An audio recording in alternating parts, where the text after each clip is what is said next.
Good morning, beloveds. I apologize if you hear the lawn care workers.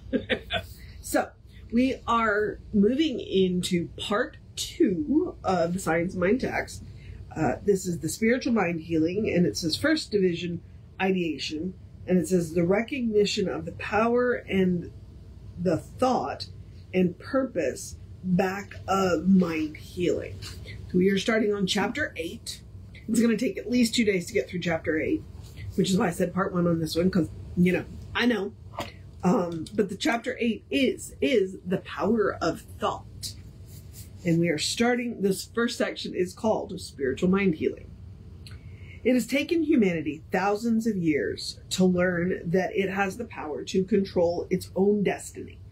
From the Bible, we have the assurance, as a person thinketh in their heart, so are they.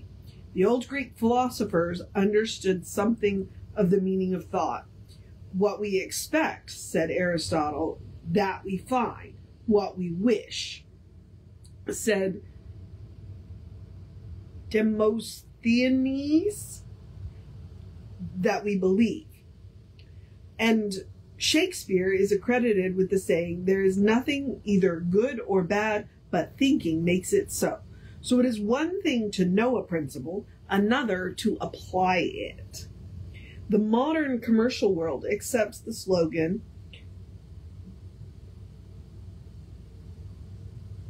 they who think they can.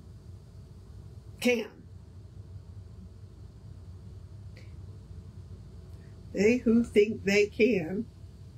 Okay, yeah. Throughout the ages, many people have realized that causation is from within. True, the thousands of unhappy beings would indicate that a comparatively small number have used this knowledge for their benefit. Yet the day for incredulous skepticism or shallow criticism of the power of thought has passed. Unless we discredit all human testimony, we are forced to the conclusion that bodily healing of all manners of sickness by mental and spiritual means is a fact. Physicians of highest repute are assiduously betaking themselves to a serious study of the mental phenomenon and mental processes. They are realizing the incredible possibilities of dominion resident in the dynamic forces of the mental realm. That is a mouthful. A belief in and an acceptance of mental healing has arrived in the most orthodox of medical circles and is being increasingly approved as a legitimate and useful healing agent. And he's not wrong. There's a whole lot of research still being done on how our thoughts and emotions affect our dis-ease outcomes. There's a lot of interesting research on cancer. People who are extraordinarily angry about it and are fighting tend to do better. And people who are very happy and, that kind of attitude tend to do very well also. It's not just, it's not just because you're in a good mood, although that is a very beneficial one. People who are angry did really well too. So there's a whole lot of research. All right, next section. The basis for mental healing. Much in this field is as yet obscure and imperfectly understood, for the scientific study of mind is still in its infancy. But the fact that a misuse of mental and spiritual laws is at the root of many unhappy conditions incident to the physical life stands out sharp and clear. The first principle fundamental to the understanding of the operation of thought is that we are surrounded by an infinite intelligence. The possibility of healing physical dis-ease, changing environment, attracting friends, and demonstrating supply through the power of right thinking rests entirely on the theory that we are surrounded by an infinite mind, which reacts to our thoughts according to law. We comprehend the meaning of infinite intelligence only in a small degree, but because we are spiritual beings, we do sense the presence of an intelligence which is beyond human comprehension, an intelligence which is great enough to encompass the past, to understand the present, and to be spirit of the future.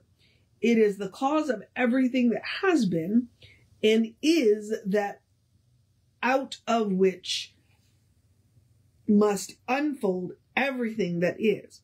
Our own intelligence is one of its activities and is of like nature to it. Okay, simply a reminder, the mind that we use is the infinite mind. The intelligence that is ours is the infinite intelligence. Okay, next section. The act of incarnation. At the level of our self-comprehension, we know and understand the nature of God. This self-knowing, which is God-knowing, has the possibility of an external expansion. As individual intelligence, we communicate with each other, are able to respond to each other, and in so doing, we establish the fact that intelligence responds to intelligence. This same law must hold good whether we think of finite intelligence responding to finite intelligence or infinite intelligence responding to finite intelligence. For intelligence is the source, or is the same in essence wherever we find it. We may conclude that infinite intelligence responds to us by the very necessity of being true to its own nature. But how does it respond? It can respond only by corresponding, which means that infinite intelligence responds to us by a direct impartation of itself through us. The highest God and the innermost God is one God. So, with Jesus, we may say, the Spirit and I are one. Whatever intelligence we possess is some degree of the one intelligence, which we call God. The infinite mind then imparts itself to the finite through the act of incarnation. The process of the human race is a result of the process whereby intelligence passes by successive degrees of incarnation through evolution into the human mind. Now you have to ask yourself, why would the one mind want to do that? Who knows? Just one of the ways that it expresses itself. But there we are. Thank goodness, because otherwise we wouldn't be here. All right, next section. Activity of the one mind. We are living in an intelligent universe which responds to our mental states. To the extent that we learn to control these mental states, we shall automatically control our environment. This is why we are studying the power of thought as we approach the subject of spiritual mind healing. This is what is meant by the practical application of this science to the problems of everyday living. The result of this mental work is what is meant by demonstration. In the great universal mind, a person is a center of intelligence, and every time they think, they set mind in action. Because the oneness of mind, it cannot know anything outside of itself, and therefore cannot contradict any thought given it, but must reflect whatever is cast into it. We are immersed in an infinite creative medium, which, because of its nature, must create after the pattern our thoughts give it, or our thought gives it. Jesus understood this, and in a few simple words laid down the law. It is done unto you as you believe. No more simple and yet no more profound statement could be made. And that is why it's extremely important to be aware of the trend of your thoughts. All right, next section. It is done unto us. Well, we're going to move on with that quote. Okay. What a marvelous thought to bear in mind, that it is done unto us. We need not coerce. We do not create the power, but we must let the great power operate through us. In the infinity of mind, there is nothing but mind, and what mind does, its operations. This mind is acted upon by our thought, and in this way, thought becomes the law of our lives. It is just as much a law in our individual lives as God's thoughts is in the larger life of the universe. We do not create, we use the power of the one mind which creates for us. Emphasis, earnest. Our beliefs and our deep-seated convictions inevitably outpicture and reflect themselves in our experience and environment, both in the physical conditions of the body and in the larger world of our affairs. What we outwardly are and what we are to become depends on what we are thinking. For this is the way we are using creative power. The sooner we release our minds from the thought that we have to create, the sooner we shall be able to work in line with spirit. Always a person uses. They never create anything. The united intelligence of the human race could not make a single rosebud. But our thought, centered in mind, is using the creative power of the universe. Law of life is a law of thought, an activity of consciousness. The power flows through us. That the spirit can do for us only what it can do through us. Unless we are able to provide the consciousness, it cannot make the gift. The power behind all things is without limit, but is working for us. It must work through us, realizing then that while the power is limitless, it must become operative through our own thought. We shall see that what we need is not some greater power, but a greater consciousness, a deeper realization of life, a more sublime concept of being, a more intimate concept of an already indwelling God, who is personal to us by virtue of being personified through us. And what he's talking about, it's like, I'm kind of a Pollyanna. I expect things to work out. And while they may go haywire in the middle, in the end, most things do work out because I expect them to. Okay? And you know people who expect things to be a hot mess every time they turn around, and they are. It's like, what you think is what is going to happen. So it's important to be aware of your thoughts. All right? Now, we can get into the relationships of minds, and you are in relationship with other people, and that influences it too. But, okay? All right, next section. Thought force. Thought force is a movement of consciousness in a field of mechanical but intelligent law. The movement of consciousness upon itself creates a motion or vibration upon substance, the force of which is equal to the embodiment of the thought set in motion. For everything that happens in the objective world, there must be something in the subjective world which perfectly balances it. Let us suppose, for illustration, that the universe is nothing but water, permeated by an infinite intelligence. Imagine that every time this intelligence moves or thinks, ice is formed in the water, exactly corresponding to the thought. We might have countless pieces of ice of different form, color, and size, but these pieces of ice would still be water. If we could heat the entire mass, it would melt, and all forms would again become fluid.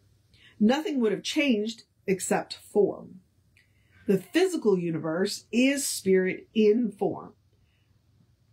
First is intelligence, then the word, the idea, the image, the concept, then the movement towards things. Thought is an actual working power. Otherwise, there would be nothing by which the universe could be governed. All right, we got 2 sections left. Whew. The atmosphere of our thinking. We are all immersed in the atmosphere of our own thinking, which is the direct result of all we have ever said, thought, or done. This decides what is to take place in our lives. Thought attracts what is like itself and repels what is unlike. We are drawn towards those things which we mentally image. Most of the inner processes of our thought have been unconscious. But when we understand the law, we learn to consciously embody what we wish and think of this only, and then we are drawn silently towards it. The emphasis on true mental healing is insistently on God, the one mind, the one soul, the one being, ever present and ever available, and on a person's ability and right to make themselves receptive to this healing presence. A realization of the essential divinity of our own nature and the truth that no evil can live in this presence. Oh my God, Ernest, in your run-on sentences. Oof. Okay, sorry.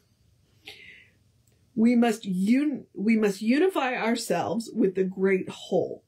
The person who dares to fling their thought out onto the universal intelligence with the assurance of the one who realizes their divine nature and its relationship to the universe, and dares to claim all there is, will find an ever creative good at hand to aid them.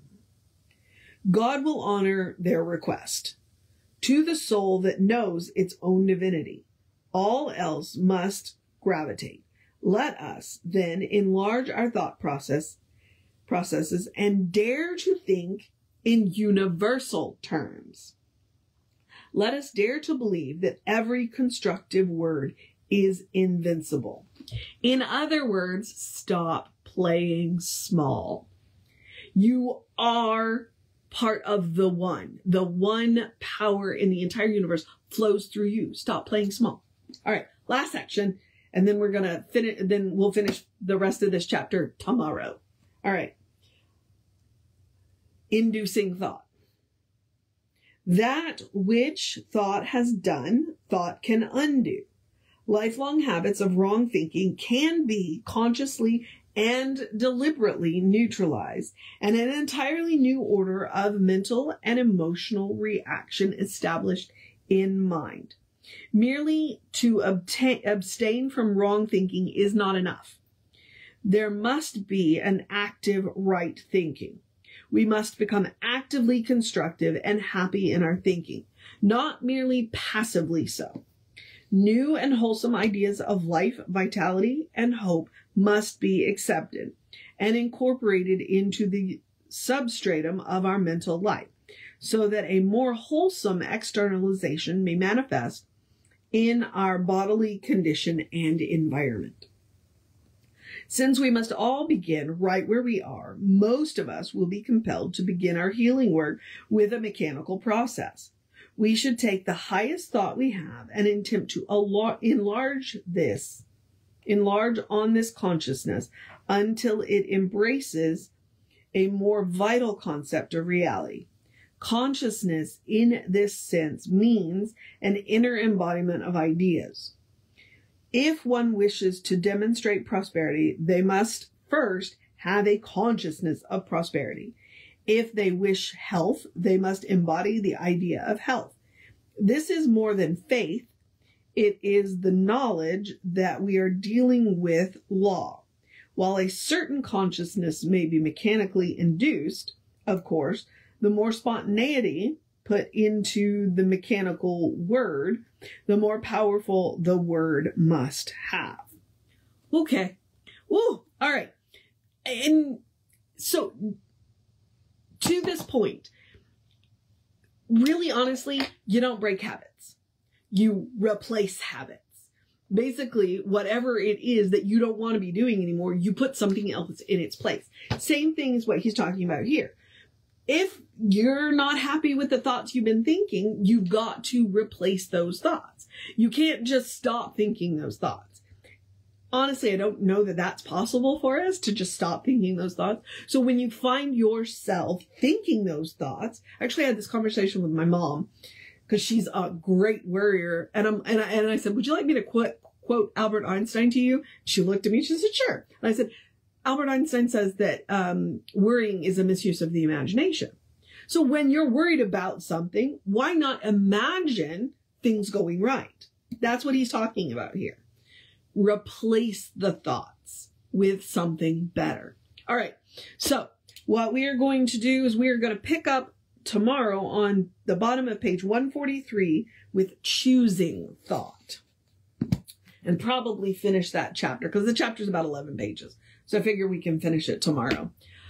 All right, beloveds, just going to get a couple of housekeeping things out of the way. Just to remind you, we are Creative Life Spiritual Center, Creative Life Spark. I'm the running Rev Ryan on the social medias that I am on.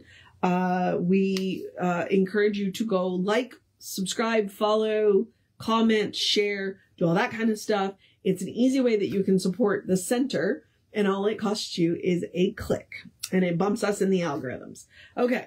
If you would like information about the center, there are two ways to do it. One, you can go to the website, which is creativelife.org, or you can get on the constant contact email by emailing info@creativelife.org.